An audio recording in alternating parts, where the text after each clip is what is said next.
Magandang araw sa inyo mga ka-Metformin. Ito ang hop on hop off bus sa Tokyo.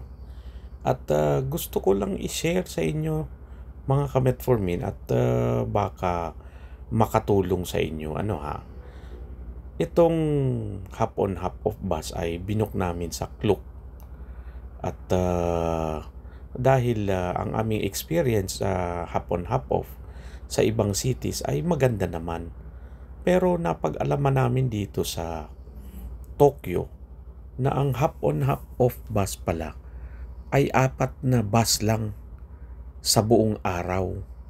Kaya kapag ka namintisan mo ang isa, maghihintay ka ng mahaba-habang oras. No? For example, at hindi pa well distributed throughout the day mga ka-Metformin.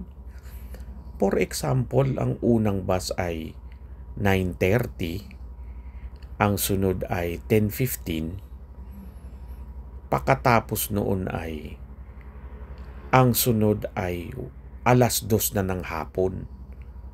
At ang kasunod noon ay mga 2:30 o 2:45. At yun na yun. Kaya para sa akin, unang-una pag namintisan mo ang bus, ay maghihintay ka ng halos kalahating araw, ay hindi na hop on hop off yun. O maganda pa naman at nakahabol kami at kahit papano nakaikot kami ng konti. Pero ang ginawa namin after dito sa Shibuya Crossing ay hindi na rin kami kasinong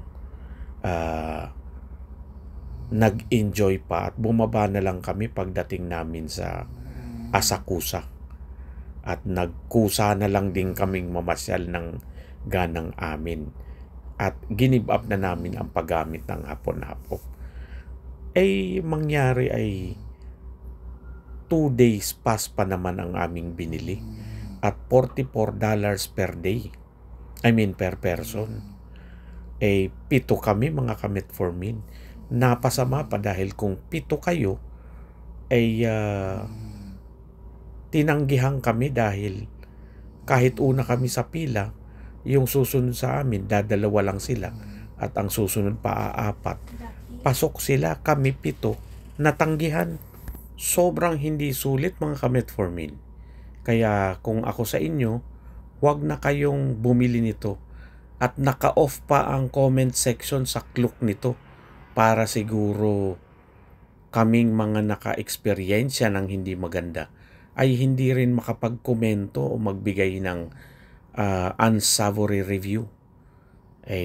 Pero kawawa naman ang mga susunod pang mga biyahero o mga turista na mag-aabil nito. Kaya dito ko na lamang isinare without any bad intention mga ka-Metformin, kundi para makatulong lang sa atin. Goodbye and God bless mga ka-Metformin.